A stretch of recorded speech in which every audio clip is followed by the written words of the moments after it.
हरे कृष्ण। ओम नमः भगवते वासुदेवाय।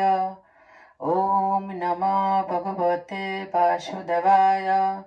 ओम नमः भगवते वासुदेवाय। শ্রীমদ্ভাগবত গীতা যথাযথ দ্বিতীয় অধ্যায় সাংখ্যযোগ শ্লোক 1। সঞ্জয় উবাচ तं तथा कृपयाभीष्टमस्त्रपूर्णाकुलेक्षणं विषीदन्तमिदं वाक्यमुवाच মধুসূদন। সঞ্জয় উবাচ, সঞ্জয় বললেন, তম অর্জুনকে, তথা এভাবে, কৃপায় আবিষ্ট হয়ে, অশ্রুপূর্ণ অশ্রুসিক্ত আকুল ব্যাকুল ঈক্ষণাম চক্ষু বিষীদন্তম অনুশোচনা করে, ইদম এই বাক্যম কথাগুলি, উবাচ বললেন, মধুসূদন মধুহন্তা। অনুবাদ।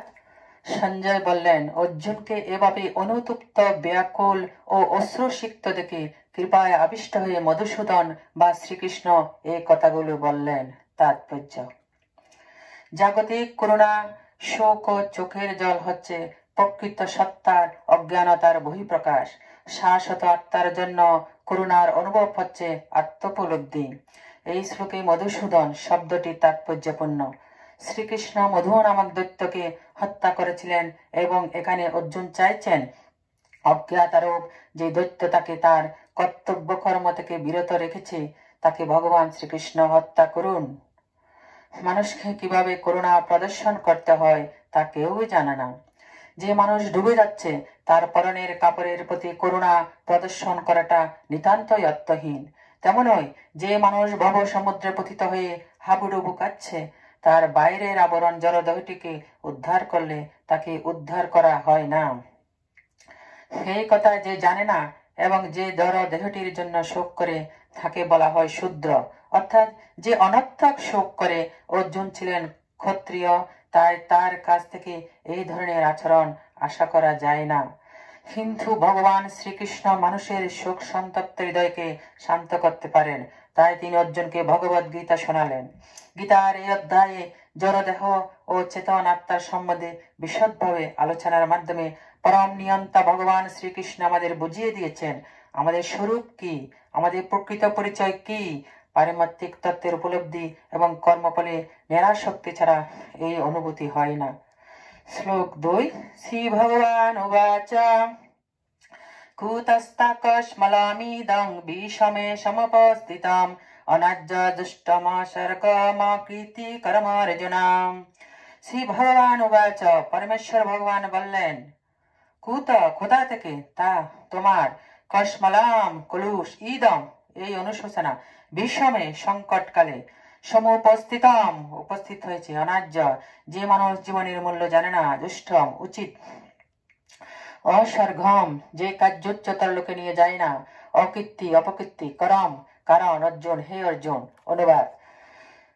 পুরুষোত্তম ভগবান বললেন, প্রিয় অর্জুন, এই ঘোর সংকটময় যুদ্ধস্থলে যারা জীবনের প্রকৃত মূল্য বোঝে না সেই সব অনার্যের মতো শোকানল তোমার হৃদয়ে কিভাবে প্রজ্বলিত হলো? এই ধরনের মনোভাব তোমাকে স্বর্গলোকে উন্নীত করবে না, পক্ষান্তরে তোমার সমস্ত যশের রাশি বিনষ্ট করবে। তাৎপর্য: শ্রীকৃষ্ণ পরমেশ্বর ভগবান হচ্ছেন অভিন্ন, তাই সমগ্র ভগবত গীতায় তাকে ভগবান বলে সম্বোধন করা হয়েছে। ভগবান হচ্ছেন পরম তত্ত্বের চরম সীমা। পরম তত্ত্ব উপলব্ধির 3টি স্তর রয়েছে: ব্রহ্ম অর্থাৎ নির্বিশেষ সর্বব্যাপ্ত সত্তা, পরমাত্মা অর্থাৎ প্রতিটি জীবের হৃদয়ে বিরাজমান পরমেশ্বরের প্রকাশ, এবং ভগবান অর্থাৎ পরমেশ্বর ভগবান শ্রীকৃষ্ণ। পরম তত্ত্বের এই বিশ্লেষণ সম্বন্ধে শ্রীমদ্ ভাগবতে বলা হয়েছে, বদন্তি তত্তত্ত্ব বিদস্তস্তং জ্ঞানমদ্বয়ম ব্রহ্মতি পরমাত্মেতি ভগবানেতি শব্দতে। যা অদ্বয় জ্ঞান অর্থাৎ এক অদ্বিতীয় বাস্তব বস্তু, জ্ঞানীরা তাকেই পরমাত্মা বলেন। সেই পরম তত্ত্ব ব্রহ্ম, পরমাত্মা ও ভগবান এই ত্রিবিধ সংজ্ঞায় অভিব্যক্ত হয়। এই 3টি চিন্ময় প্রকাশ সূর্যের দৃষ্টান্তের মাধ্যমে বিশ্লেষণ করা যায়। সূর্যের 3টি বিভিন্ন প্রকাশ রয়েছে, যেমন সূর্য রশ্মি, সূর্য গোলক ও সূর্যমণ্ডল। সূর্য রশ্মি সম্বন্ধে জানাটা প্রাথমিক স্তর, সূর্য গোলক সম্বন্ধে জানাটা আরো উচ্চ স্তরের, এবং সূর্যমণ্ডলে প্রবেশ করে সূর্য সম্বন্ধে জানাটা হচ্ছে সর্বোচ্চ। প্রাথমিক স্তরের শিক্ষার্থীরা সূর্য কিরণ সম্বন্ধে জেনেই সন্তুষ্ট থাকে। তার সর্বব্যাপকতা এবং তার নির্বিশেষ রহস্যটা সম্বন্ধে যে জ্ঞান, তাকে পরম তত্ত্বে ব্রহ্ম উপলব্ধির সঙ্গে তুলনা করা যেতে পারে। যারা আরো উন্নত স্তরে রয়েছেন তারা সূর্য গোলকের সম্বন্ধে অবগত, সেই জ্ঞানকে পরম তত্ত্বের পরমাত্মা উপলব্ধির সঙ্গে তুলনা করা যেতে পারে। এবং যারা সূর্যমণ্ডলের অন্তঃস্থলে প্রবিষ্ট হয়েছেন তাদের জ্ঞান পরম তত্ত্বের সর্বোত্তম সবিশেষ রূপ সম্বন্ধে অবগত হওয়ার সঙ্গে তুলনা করা যেতে পারে। তাই ভগবত ভক্তবৃন্দ অথবা যে সমস্ত পরমাত্মবাদী পরম তত্ত্বের ভগবত স্বরূপ উপলব্ধি করতে পেরেছেন তারাই হচ্ছেন সর্বশ্রেষ্ঠ অধিষ্ঠিত পরমাত্মবাদী। যদিও সমস্ত পরমাত্মবাদীরা সেই একই পরম তত্ত্বের অনুসন্ধানে রত। সূর্য রশ্মি, সূর্য গোলক ও সূর্যমণ্ডল এই তিনটি একে অপর থেকে পৃথক হতে পারে না, কিন্তু তবুও তিনটি বিভিন্ন স্তরের অন্বেষণকারীরা সমপর্যায়ভুক্ত নন। শিল ব্যাসদেবের পিতা পরাশরমণি ভগবান কথাটির বিশ্লেষণ করেছেন। সমগ্র সূর্য, সমগ্র বীর্য, সমগ্র যশ, সমগ্র শ্রী, সমগ্র জ্ঞান ও সমগ্র বৈরাগ্য যার মধ্যে পূর্ণরূপে বর্তমান, সেই পরম পুরুষ হচ্ছেন ভগবান। অনেক মানুষ রয়েছেন যারা খুব ধনী, অত্যন্ত শক্তিশালী, সুপুরুষ, অত্যন্ত জ্ঞানী ও অত্যন্ত অনাসক্ত, কিন্তু এমন কেউ নেই যার মধ্যে সমগ্র ঐশ্বর্য, সমগ্র বীর্য ও আদি গুণগুলি পূর্ণরূপে বিরাজমান। কেবল শ্রীকৃষ্ণই তা দাবি করতে পারেন, কারণ তিনি হচ্ছেন পরমেশ্বর ভগবান। কোন জীবই, এমনকি ব্রহ্মা, শিব অথবা নারায়ণ শ্রীকৃষ্ণের মতো পূর্ণ ঐশ্বর্য সম্পন্ন হতে পারেন না। তাই ব্রহ্ম সংহিতাতে ব্রহ্মা নিজে বলেছেন যে শ্রীকৃষ্ণ হচ্ছেন পরমেশ্বর ভগবান, তার চেয়ে বড় আর কেউ নেই, এমনকি তার সমকক্ষ কেউ নেই। তিনি হচ্ছেন আদি পুরুষ অথবা গোবিন্দ নামে পরিজ্ঞাত ভগবান, এবং তিনি হচ্ছেন সর্বকারণের পরম কারণ। ঈশ্বর পরম কৃষ্ণ সচ্চিদানন্দ বিগ্রহ অনাদিরাদি গোবিন্দ সর্বকারণ কারণম। ভগবানের গুণাবলী ধারণকারী বহু পুরুষ আছেন, কিন্তু শ্রীকৃষ্ণ হচ্ছেন পরম পুরুষ, তার কারণ তার ঊর্ধ্বে আর কেউ নেই। তিনি হচ্ছেন পরমেশ্বর এবং তার শ্রী বিগ্রহ সচ্চিদানন্দময়। তিনি হচ্ছেন অনাদির আদি পুরুষ গোবিন্দ এবং তিনি হচ্ছেন সর্বকারণের কারণ। ভাগবত পরমেশ্বর ভগবানের অনেক অবতারের বর্ণনা আছে, কিন্তু সেখানেও বলা হয়েছে শ্রীকৃষ্ণ হচ্ছেন পুরুষোত্তম এবং তার থেকে বহু বহু অবতার ও ঈশ্বর বিস্তার লাভ করে। এতে চাংশ কলাপুংস কৃষ্ণস্তু ভগবান স্বয়ং ইন্দ্রারি বেকুলং লোকং মীড়য়ন্তি যুগে যুগে।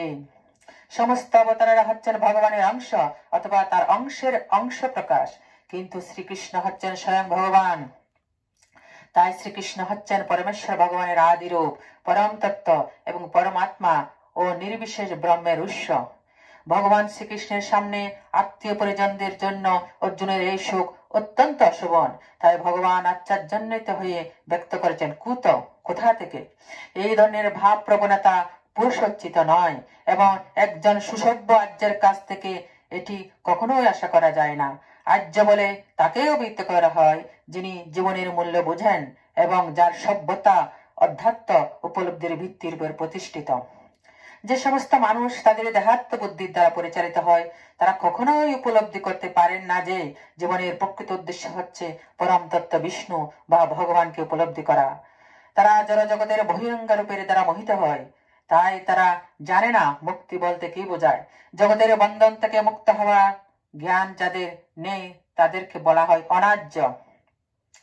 যদিও অর্জুন ছিলেন ক্ষত্রিয়, তবুও যুদ্ধ করতে অস্বীকার করে তিনি তার স্বধর্ম থেকে বিচ্যুত হয়েছিলেন। এই ধরনের কাপুরুষতা অনার্যের কাছ থেকে কেবল আশা করা যায়।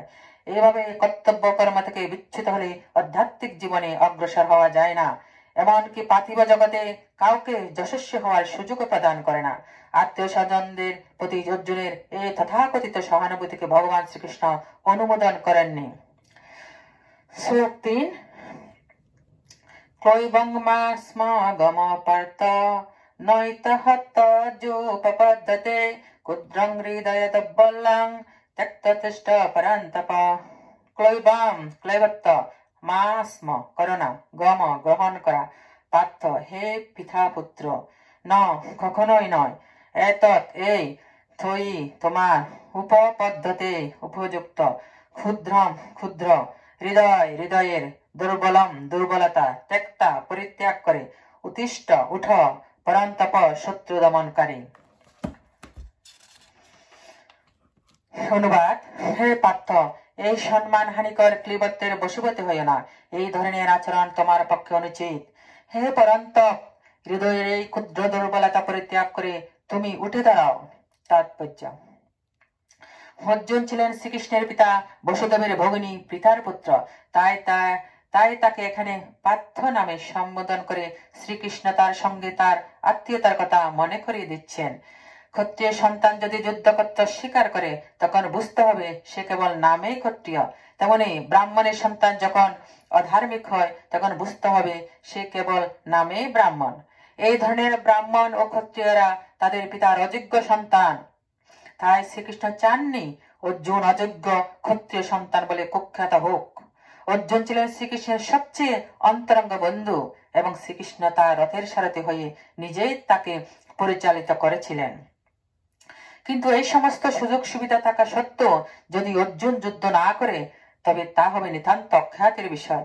তাই শ্রীকৃষ্ণ তাকে বললেন এই রকম আচরণ করা তার পক্ষে অশোভন।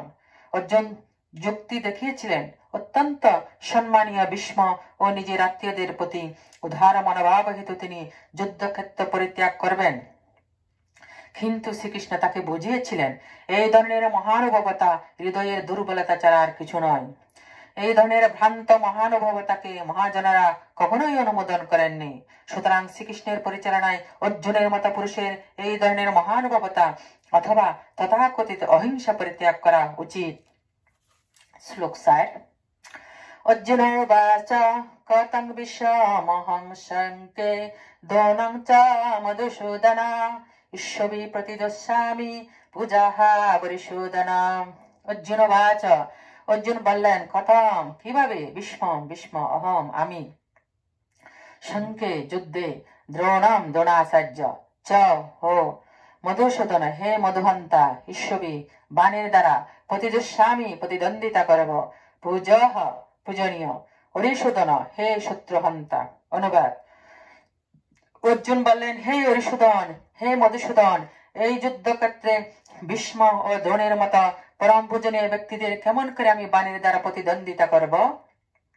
তাৎপর্য: পিতামহ ভীষ্ম শিক্ষক দ্রোণাচার্যের মতো গুরুজনেরা সর্বদাই পূজনীয়। এমনকি যদি তারা আক্রমণও করেন তবুও তাদের প্রতি আক্রমণ করা উচিত নয়। সাধারণ শিষ্টাচার হচ্ছে যে গুরুজনদের প্রতি এমনকি মৌখিক তর্কযুদ্ধ করাও উচিত নয়। এমনকি তাদের আচরণ যদি কখনো কখনো রূঢ় হয় তবুও তাদের প্রতি রূঢ়ভাবে আচরণ করা উচিত নয়। তাহলে তাদের বিরুদ্ধে প্রতি আক্রমণ করা অর্জুনের পক্ষে কি করে সম্ভব?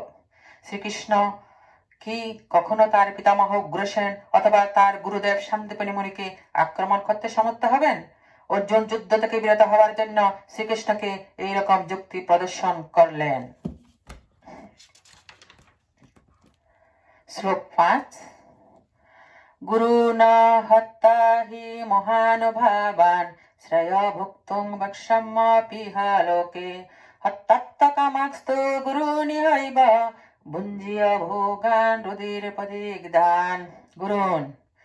গুরুজনেরা হত্যা করে না, হি অবশ্যই, মহানুভাবান মহানাত্মাগণ, শ্রেয় ভক্তুম ভোগ করা, ভক্ষম ভিক্ষার দ্বারা, ওপি ও ইহ এই জীবনে, লোকে এই জগতে, হত্যা করে অর্থ লাভ, খামান কামনা করে, তু কিন্তু, গুরুজনদের, ইহ এই জগতে, এব অবশ্যই, ভুঞ্জিয়া ভোগ করতে হবে, ভোগান ভোগ্য বস্তু, রুধির রক্ত, প্রদিগ্ধান মাখা।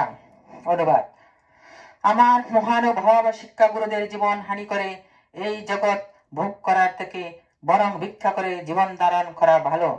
তারা পার্থিব বস্তুর অভিলাষী হলেও আমার গুরুজন, তাদের হত্যা করা হলে যুদ্ধলব্ধ সমস্ত ভোগ্য বস্তু তাদের রক্ত মাখা হবে।